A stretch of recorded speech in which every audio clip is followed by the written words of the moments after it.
Hi, this is Michael Uslan. You're listening to Batman on Film. The Adventures of Batman. Welcoming you to the new adventures of Batman.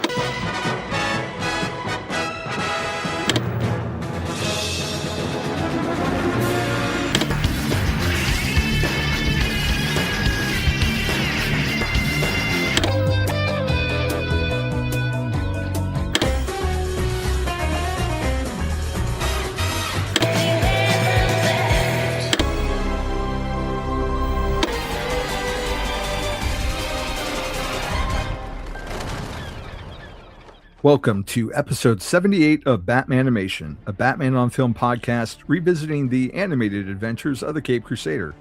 I'm senior contributor Javi Trujillo, and joining me today is the captain of the Discovery Debrief Show, the Reverend of the Church of Comic Binge, Mr. Chris Clow. Welcome back to BOF, my friend. Oh, it's always good to come home, my friend. Thank you very much. Appreciate it. Well, today we are shining the bat signal on season 2 of Caped Crusader, which just dropped all 10 episodes on Amazon Prime on July 31st, 2026. Since you haven't been on the show in a while, Chris, what were your thoughts on season 1, and what was your anticipation level coming into season 2?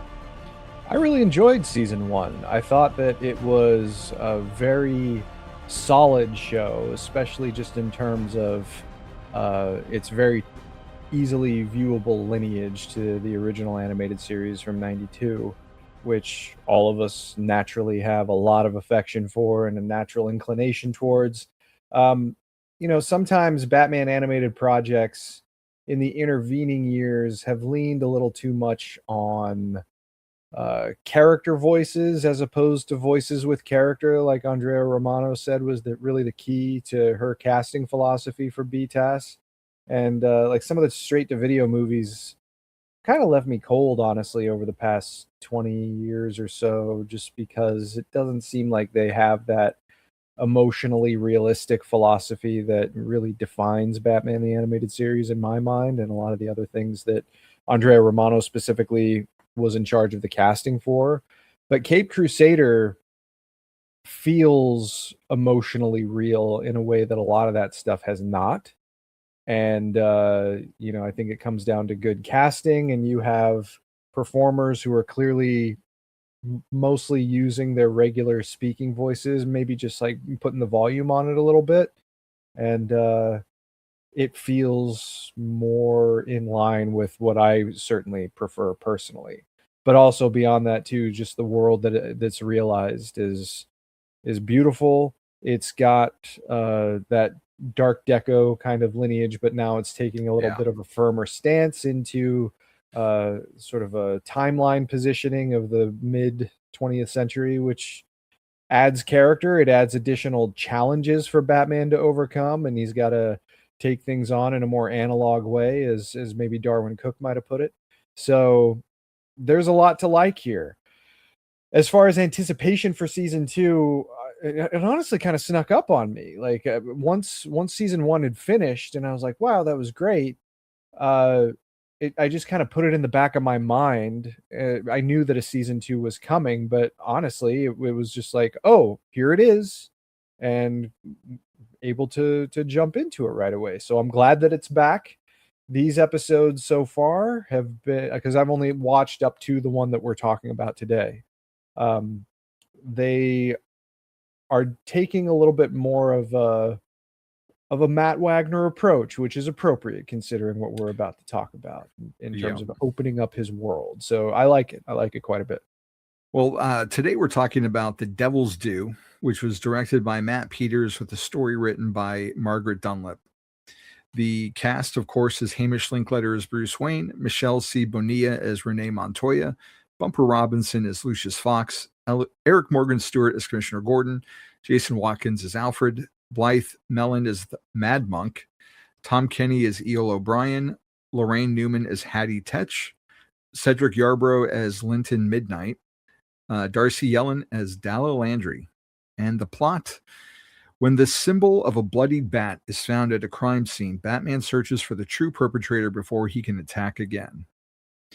So the episode opens with a burglar who, to me, kind of looks like a skinny Alfred, robbing a museum late at night until a bat-shaped figure accosts him and gives him a beating until a knife is drawn and fatally plunged. Were you surprised by the turn of events, and did it remind you of any comics?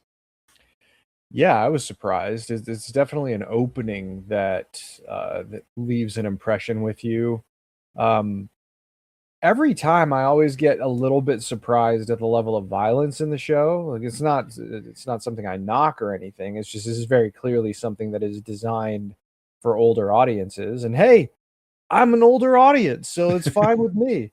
Um, but it's definitely a way to open the episode on a bit of a bang, and on just like an aesthetic level and kind of a creep level. Uh, I can't say that any particular issues come to mind, but I was very primed for what this episode was going to do because I am a huge fan of Dark Moon Rising from Matt Wagner. So that was really my introduction to a lot of those concepts that had first been floated in the Golden Age. I read Wagner's work before I read those original issues. Okay. So there's a lot of primacy in my mind, and Wagner kind of sets the tone, at least for me, when it comes to that kind of darkness creeping in first around the edges before, a bloody fist punches through and tries to smear blood in your eyes. So yeah, it was just very evocative, tonally speaking, of what I certainly think of when I think of stories like Dark Moon Rising. Reminded of Batman the Imposter, which came out in conjunction with the Batman. Granted, I haven't reread it since it came out, but that did focus on a very violent person dressed as Batman. And there was some confusion as to, had Batman gone crazier or what was happening. So that popped into my head initially, but I'm not really sure if that's exactly a one-for-one comparison because it's been a minute and I've read probably hundreds of Batman comics since then. In the 4 years now since that movie came out and that book came out. After the title card, which, I mean, how cool is that title card? Eel O'Brien is snapping photos as Gordon surveys the crime scene, which leads to all sorts of media frenzy. And, none of this feels new to society, either, from the 1940s or now. How are you liking this take on Mad Hatter, this Hattie Tetch version? Yeah, it's hard. And first of all, that title card was great. It's very evocative of the 41 serial in particular, which I got a big kick out of because I'm a big fan of that. But yeah, it's hard to ignore Hattie Tetch and not think of the Mad Hatter. I guess I'm not totally convinced that that's the part that she's going to play. But I also have only seen up to episode 4. So maybe they take things in a little bit more of an explicit direction. Although, over the course of the first 3, we certainly have a different take on Edward Nygma so far. Yeah. He's a lack of composure, a lack really of an outstanding sort of deductive philosophy from him. So it's certainly not outside the realm of possibility. I guess I just was not totally convinced by the time I watched this episode that that's the part that she was going to play. And granted, we have a history of over the course of this show of more traditional villains arriving in sort of different guises. The Penguin certainly comes to mind from season 1. But yeah, I'm not sure. Is she going to be the Mad Hatter, or is she maybe Jervis's mother? Because I was kind of gaming it out a little bit. Like if Jervis Tetch did show up in Cape Crusader and his mother is this prominent media personality and takes this hard stance against the costumed presence in Gotham, then it might be a pretty big embarrassment if her own son ended up being a costumed supervillain. But that's nobody cares. That's just me writing my own script, but just just a thought. Curiouser and curiouser. Which, they use some lines from Alice in Wonderland, which is a nice touch. Mm-hmm. And I liked at the end of that scene where you think or there's someone that may be Batman. It's like watching, and then like another one pops up behind him, and then another one pops up. It's like, obviously we know that, you know, Batman's not going around killing people. So no, I don't think anyone watches the beginning of the show and thinks, oh my God, Batman's gone crazy. But, you know, when multiple versions show up, that caught me off guard and surprised me a little bit. Yeah, same. And it was appropriately fearsome too. And it sets up this atmosphere of paranoia among people in Gotham City, because they're already not really sure if they should be trusting someone like Batman. So you're sort of adding fuel to the fire in that respect, and it makes the entire world that he occupies more dangerous and thereby more compelling. Now, at this point in the story, we meet the Mad Monk and his cult who worship Barbados. And here's the reason why I had to have my partner in crime fighting on this episode. What was your reaction to seeing him mentioned? Went, oh, okay, so this is where they're going with it, because yeah, it's fascinating to see. And a shout out to a mutual friend of ours, Ryan Lauer, because way back when I was a guest on the Batman Book Club when we broke down Dark Knight's Metal, and you know, I always had just in my head read Barbados. And Ryan was the one who said, "Oh, I always thought it was Barbados because of and I was like, "Oh yeah, that would make sense." Yeah, it never really occurred to me, but considering who he is and the iconography that he's descended from, yeah, it would make perfect sense. And Ryan was born out. So kudos to our good friend Mr. Lauer. But it was a cut from the original material that I was satisfied with, and it didn't seem like you're really contorting the legend of Barbados all that much to fit within the confines of the cult that's established here, but also just well, I mean, we'll get into it a little bit later about what actually drives the belief system of the cult and how that becomes clearer by the time we get to the end. But yeah, it seemed to me a pretty solid way to adapt the idea of Barbados, even if you're not leaning into the crazier elements that we have certainly seen in the books with that entity. Yeah, and as the story moves on, we see the cult laying a trap for Batman because they seek his blood for a sacrifice. Have you read Dark Knight, Dark City? Long time ago, yeah. Okay, I don't know if we ever talked about it. I don't think we did, no. I have recently been thinking about it a lot. Dark Knight, Dark City, for those who don't know, was a 3-part story in Batman 452 through 454, written by Peter Milligan, which had the Joker find the journal of a man named Jacob Stockman and how he and a bunch of other Gothamites, including Thomas Jefferson, were conducting a ritual underground, and they were going to sacrifice a woman to bring forth this bat god Barbados. And instead things go wrong, and the demon gets trapped, allegedly, maybe under the city, and the city gets built on top of that. It's kind of like a metaphysical reason why Gotham is as awful as it is. There's a lot more to it than that, but it's something that stuck with me as a kid, because I was like 13 when I read it when it came out. And it was a fun, creepy Riddler story. And was it 15 years later, and you know, Grant Morrison brings that concept up again, which we're about to touch on in a few months on our other show, Nights Never Die, on the Comic Binge. So if you want to hear us talk about that, please tune into YouTube. And then, as you just mentioned with Metal, Scott Snyder has a whole issue devoted to it, and it winds up tying in with the big bad for that. And Chip Zdarsky does some stuff with that and Zur-En-Arrh a little bit.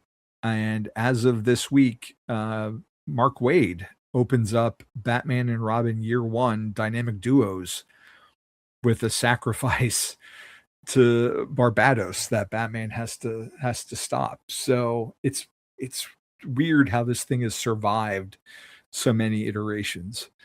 So I got a kick seeing him brought back into animated form, because I don't think it's ever been mentioned in any cartoon. Certainly not live action, unless it happened on Gotham, which never really happened to begin with.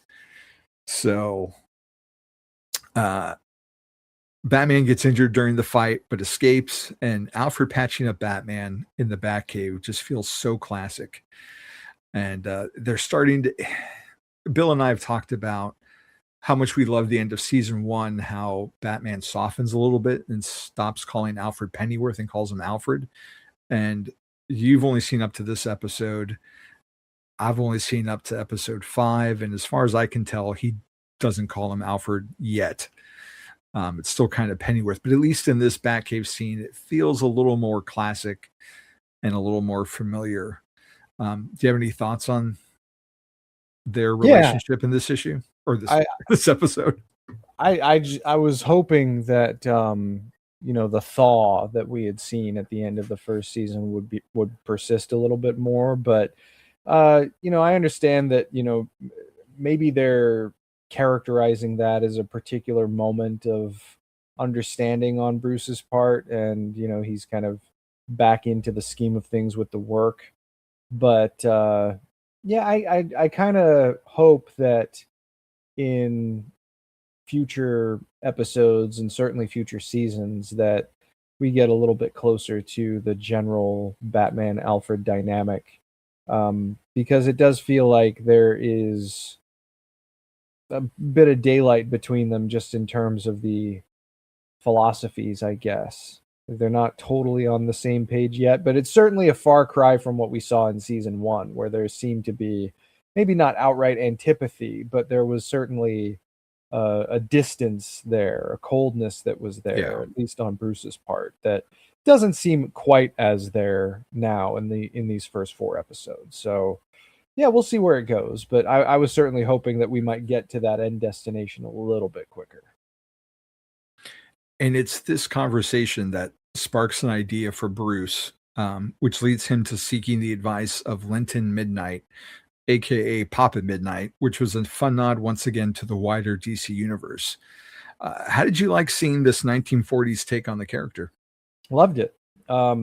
As someone who has read some Hellblazer issues with Midnight, and certainly appreciated the adaptation of him in the Constantine film, it was cool to have this corner of the DCU represented in this way, and through the filter of the time period. Yeah, it's a pretty interesting take, and I always like the idea, even if we don't see how the relationships are established, that Bruce has contacts in so many different sort of subworlds, that if he needs solid information about something that he runs across, he knows who he can go to. That this sort of same dynamic played out like in the new Batman adventures, for instance, with Jason Blood. I thought that was I love that episode. Similar. Yeah, exactly. And I do too. And precisely because it just shows that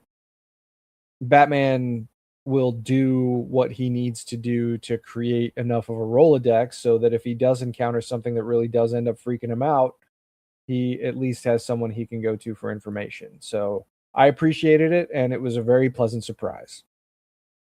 It's funny you bring that up too, and that Batman episode, because that was like the first time I had met Clarion the Witch Boy. That was my first exposure to that character. And then, however many years later, Grant Morrison gives him his own miniseries in the 7 Soldiers of Victory. And like my cornerstone for understanding that character comes from the animated series.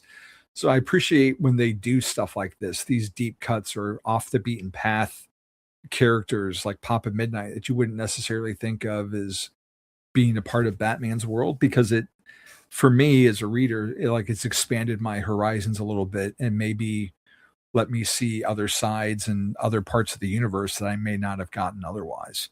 Exactly. And it's worth noting that Cedric Yarborough who voices Midnight, is also the voice of Boss Thorne on this show. And, just by listening, I wouldn't have put that together. So hats off to him for putting in two distinct performances on the same show. Definitely. How do you feel about the supernatural aspects that have crept into not only this episode, but season 1? I appreciate them. I think that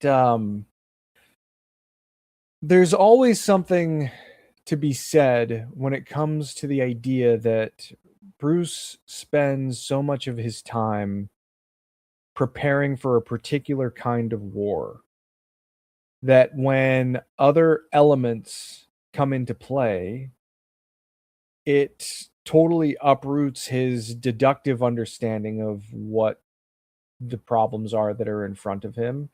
This episode, I think, does take a measured approach. And you even have Midnight kind of casting doubt on the broader existence of Barbados. But it's still important for Bruce to dive into that aspect of the underworld, because without leaning on that more mystical understanding, then he doesn't really know where his enemies are coming from. So it's all fair game in terms of just gathering data for how to attack this particular problem. But the idea that the supernatural could be a factor, I think, just kind of helps to test Batman in a way that he can't be tested if the rules of the world are so strictly bound by the rules of the world that we live in. I think that doesn't dispute the general greatness of stories. A lot of stories that stick with a very kind of terrestrial and grounded perspective. But as a fan of DCU Batman, I like when he has to try to solve particular problems as a human being, even if he occupies a world of mystics and specters and Green Lantern rings and Kryptonians. I appreciate what that does for Batman stories and how it requires him to elevate himself to attack those problems. So if they decided to make it more explicit in future episodes, that would probably be fine with me, as long as it just it has to feel emotionally real. The stakes always have to be understandable, and the reactions have to be somewhat plausible for me to really get on board with the mysticism side of the equation. And for more on that conversation, tune into next episode when Bill dives into a story written by J.M. DeMatteis. I always forget how to say his last name, as he handles the repercussions of Jim Corrigan, a character he has also written in the comics. So for me, with this episode and the next one, it's kind of changed how I looked at season 1. Because season 1 felt the two episodes that were more supernatural, the one with Gentleman Ghost and with Nocturna, were the weakest of the bunch to me. And when I say weakest, I mean, I would give them like a B as opposed to an A for the other ones, probably. Because everything in this world was so low tech and grounded, and thinking of, how Matt Reeves's The Batman series is, it felt a little odd to include the supernatural, because we haven't seen anything else, any hints of like scientific things like the Martian Manhunter or Superman. But with them returning to it, it feels a little more palatable to me now. Like the supernatural is part of this grounded world. And I think a large part of it is because, they are keeping things very emotional, giving you that connection. And it's working for me now more than it did during the first season, now that we've also had some time too. So after watching this episode and the next one, I kind of want to go back and revisit some of those episodes and see how they sit. Although the Nocturna one, I think there's always going to be a little part of me that's a little disappointed that it was such a younger character and not the one I was familiar with from the 80s. Especially because you and I and Paul had talked about Nocturna on the Comic Binge. But getting back to this story, the cult attack Hattie's tea party, kidnapping Gordon, who was a guest on the show, and Hattie Tetch. Were you surprised by this twist that it wasn't just Gordon, it was Hattie as well, and who was behind it all? I was. It was a nice little swerve.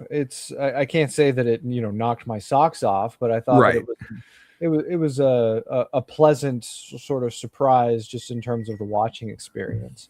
But I knew that the conclusion to the episode was certainly going to accelerate with Gordon's involvement as a hostage. So getting to a little bit of a quicker resolution from that point, yeah, it gets the anticipation going. So I was happy to see that we rounded the bend right there, and got to get a little bit closer to the way that this was all going to resolve, because I think that especially up to this point, the episode does a really nice job of making a case for a need to act quickly. Like, the suspense is certainly there because the damage that members of the cult are inflicting on just people in the city is horrible, just and horrifying in its own way, because it's led by people who have a very belligerent and self-interested belief system,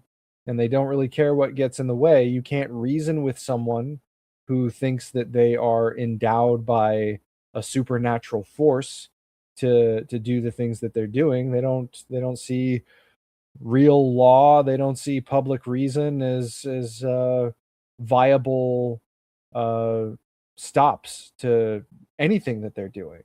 And Batman understands that, so he knows that he has to put his foot on the gas and take him out as quickly as possible.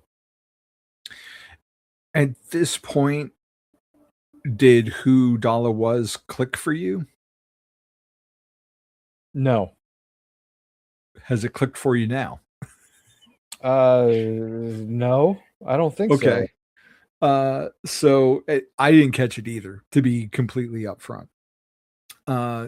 Dala Dubois is from Detective Comics 32, like volume 1.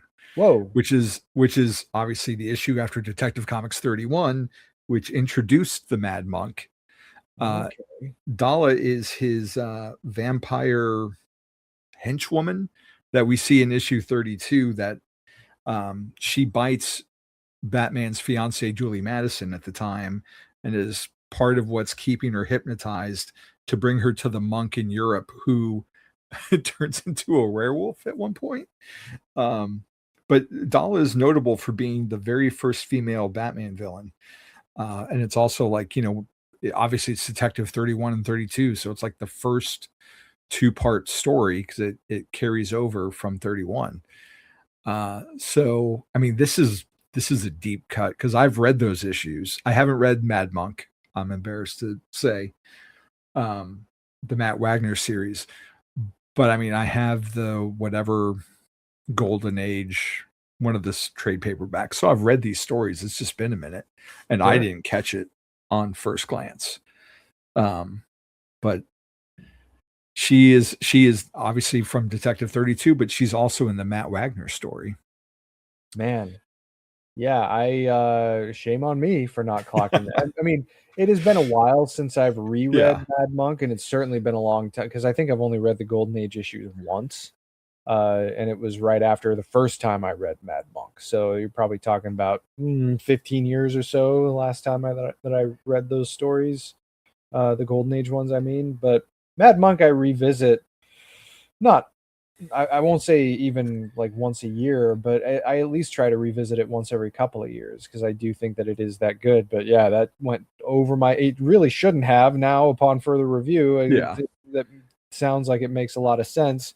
And she's very gothy in the Mad Monk. Yeah. That's a good descriptor. But yeah, generally speaking, I mean, the creative team of behind this show certainly demonstrates that they try to go back as deeply as they can to get some good material. So that's really cool. It's nice to hear.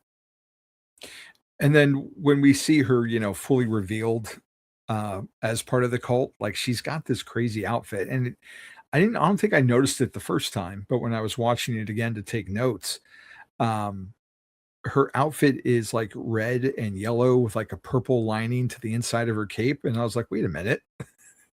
That's a lot like the Batman of Zur-En-Arrh. You think that's a coincidence that they kind of picked those colors for her?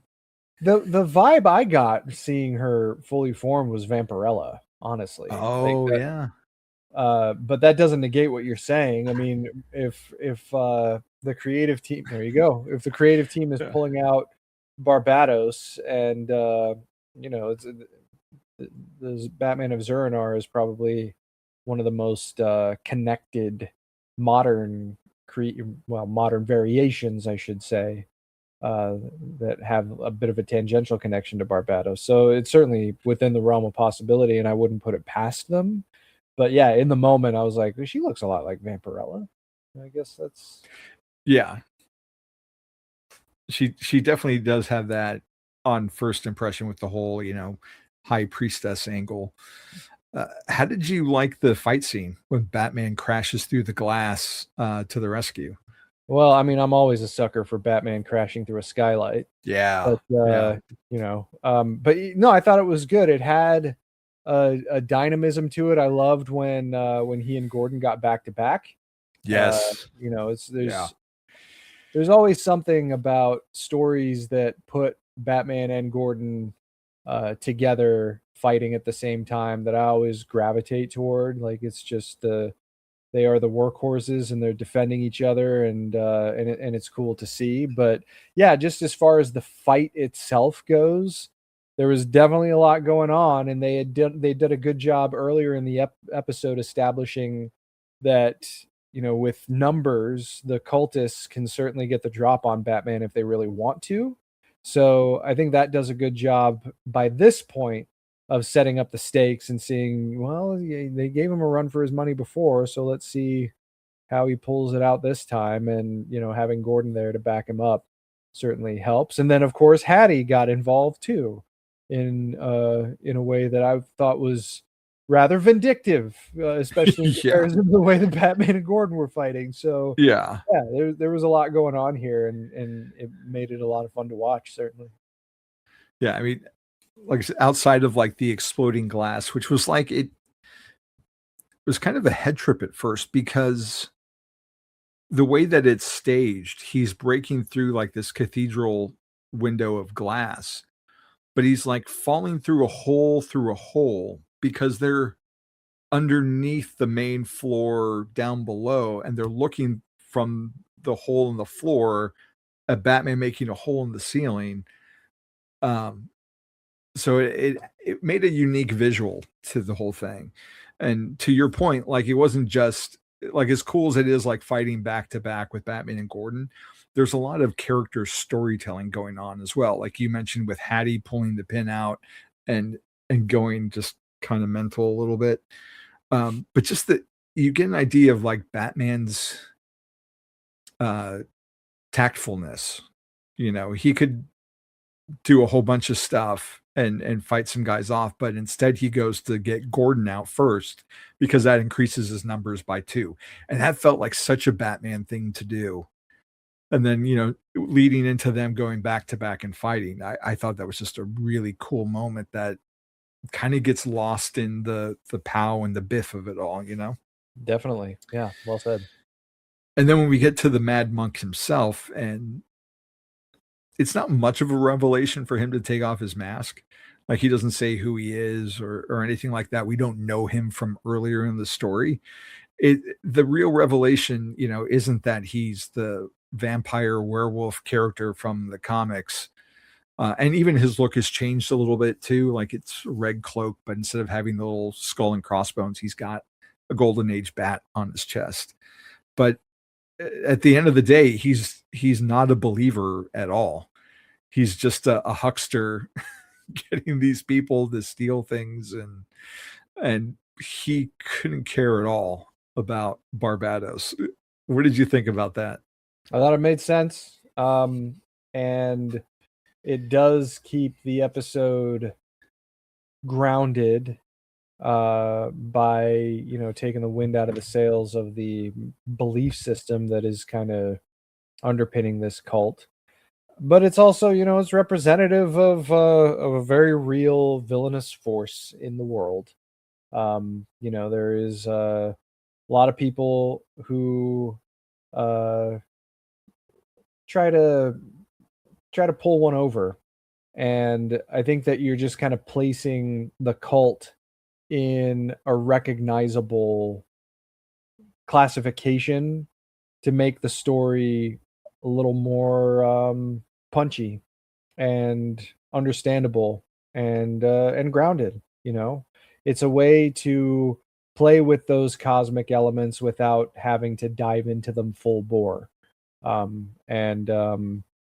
You know, maybe maybe that makes it a little bit more like a Scooby-Doo episode than anything else, but at the same time they certainly approach the material the way that I found emotionally realistic, and the sense of betrayal that that some of the other characters are left with is palpable, and it shows this sort of dichotomy between aspects of the cult's leadership and the belief system of the really true followers.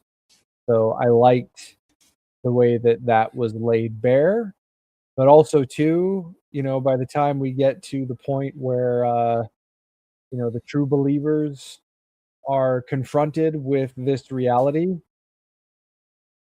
doesn't really seem to shake the actual core belief itself, No. which is interesting. Yeah, you know, going back to like our earlier part of the conversation, it's very much like they're having their cake and eating it too. If you're one of those fans who doesn't like it when Batman delves into the supernatural, well, he didn't in this episode. But it just because this guy is a fake doesn't mean that, you know, Barbados doesn't exist in this world. Like clearly, you know, Papa Midnight thinks there may be something to it, but maybe not. Um, so it could still exist if you want it to. This guy could just be a false prophet, or it could be total malarkey. But just when we get to Dala at the end, like begging the Dark Knight, you know, will you bring Barbados terrible glory? He just looks at her, doesn't say anything, fires his grapnel, and just leaves. You know, it. Oh, it was so perfect. I mean, love how that. are you supposed to respond to that? You know, Yeah. I felt like his response was appropriate. Yeah, it was appropriate and very, very Batman. Yeah, definitely. So the show wraps up with Hattie eventually getting Gordon on her show and singing the praises of the GCPD, which is nice.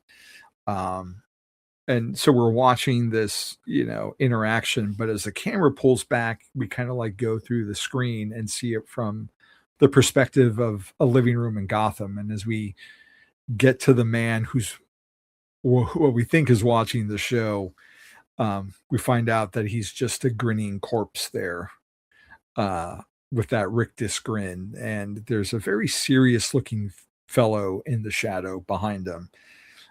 How are you liking this slow play on the Joker? I like it. I have a history of not liking stories that feature an overly stoic Joker, but this is an instance where I appreciate the build, and at the point that we're having this conversation, I really don't know exactly where it's going to go, but I have a sense that all this is serving to build to the outright antagonism that we want and expect from a Batman Joker dynamic. The world that this show occupies, or the world that encompasses this show, is a very dangerous place. So seeing a conception of the Joker like this, and we've only gotten, scant glimpses of him over the course of the first 4 episodes, but it does create a sense of anticipation that I appreciate. And the jury is still a little bit out on what the total conception of the Joker is in my mind right now, but I'm certainly open to it because it is a bit fearsome. And having the smiles all around without him wearing one himself, I think is a very deliberate choice, and I'm looking forward to seeing how, if at all, that is substantively followed upon. So I'm looking forward to seeing what's next. I just don't really know yet. Because it's so, I feel, because of the time period and what we just saw in this episode in particular, these golden age villains of Batman, I feel like going the more somber, scary route is, it's period appropriate. So I don't have a problem with how they're doing it per se. Mhm. And again, shameless plug for the Comic Binge and our series within the series, Nights Never Die, where we've been talking about the Joker the last 2 episodes, and last few episodes, because he's always around. There were different personalities and ways of being the Joker. We've certainly seen that on film, we've seen it in animation, and it's no less true in the comics. So I don't mind them going this route with him. And I feel like it is doing a good job selling the tease, even though it was the tease of the end of the first season, because it's not a Thanos, I'm going to get my stone. I'm going to get my stone. Okay, now I'm going to get it myself. Like he's actively doing other things in the background, like with Thorn. Like we still don't know if Thorn's alive or dead at this point. So like it's not just a tease to be teasy. It's building up on an intrigue, and it's not like the CW shows, as much fun as I had with those, when you get into the later seasons where there's like the big bad of the season, and that they're not going to defeat that person until episode 22. This doesn't feel like that, because Batman doesn't really have an idea yet of what he's going up against, or that it's the threat that it is. He's not trying to find the Joker in every episode and we're getting this thing dragged out. We're dealing with all these other things, and this is just a side part of it, someone lurking in the background. So I feel like it's a really effective way to do it. And also, it just kind of depends on how you decide to watch the show. I think the first season I watched over the course of that weekend, and then it was over. And I had to wait 2 years for this season to drop. So I'm like Bill, I'm slow playing it. I've only seen the first 5 episodes now at this point. And while I watched 4 and 5 back to back, and I wanted to watch 6, I had to restrain myself just to enjoy it for a little bit longer. So all that is to say is I'm enjoying it, and I can't wait to get to what I assume will be a confrontation in the finale. So yeah, definitely. Any final thoughts on this episode as a whole as we wrap things up? I just really like the general vibe of the episode, and the general vibe of the show, really. I mean, it's pushing forward this noir conception of the world, and what has been missing from some of those in Batman stories in the more recent past is actually taking place in a very noirish time period. So it is carving a place for itself in the larger Batman mythos, and certainly has an adaptive philosophy that feels rooted in kind of golden age sensibilities, but with modern characterization. And I really appreciate that. Like the golden age stories were generally pretty grounded, but they had this tension under them, and having more supernatural foes in those days, it was scarier than some of those conceptions would be a couple of decades later. So I appreciate how much the show seems to be taking from the almost griminess of the time period, combining that with long-standing elements of the comics to give us modern characterizations and something that does feel like a full package and distinct from what's come before. This is not simply a redo of Batman the Animated Series. You have some really strong creators from that show that are contributing, of course, but that also helps to, I think at least, give the show a bit of its own identity. And I think that it has succeeded in having that. So I'm really enjoying this so far. I'm looking forward to seeing how the rest of the season is going to go. And this one was probably a highlight for the season so far, I think. And where can people find you? Well, you can find me on some social media platforms at Chris Clow, CHRISCLOW. I don't spend a lot of time on there, but if you'd like to jump over and say hello, please feel free to. You can also find myself and Mr. Javi Trujillo here over on the Comic Binge on YouTube. We have our sub-series Nights Never Die that is going over each issue of Grant Morrison's Batman. And we just finished Batman number 680, the penultimate chapter of Batman R.I.P. So we've got the finale coming up reasonably soon. And then we are going to be diving full bore into Final Crisis, because it's hard to talk about Morrison's Batman narrative from that period without talking about Final Crisis. So it's going to get crazy.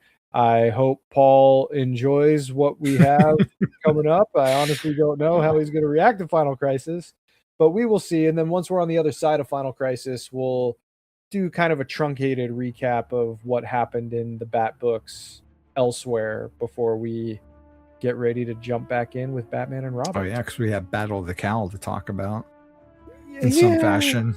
In some fashion, it won't warrant an issue by issue breakdown. No, that's for sure.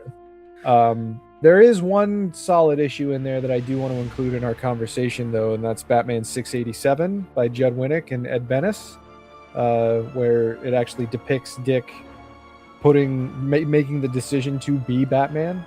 That issue, I think, often gets lost in the shuffle. Lead up to Batman Reborn, but I think that one is actually really good. So I do want to talk about that one with you, John. Cool. Well, I'm looking forward to those future conversations. As for myself, obviously you can find me right here on batman-on-film.com, on the YouTube channel, on Batmanimation, on Batteries to Power, doing written reviews for Batman and Robin Year One Dynamic Duos, and toy reviews, unboxings, and various other places as well. So if you've made it this far, thank you so much for listening, and we'll have announcer Rachel take us out. Thanks for listening to Batmanimation, a BatmanOnFilm.com podcast revisiting the animated TV and film adventures of the Caped Crusader. For Jett and Team BOF, I'm announcer Rachel. Batman on Film, authoritative, definitive, the original, established in 1998.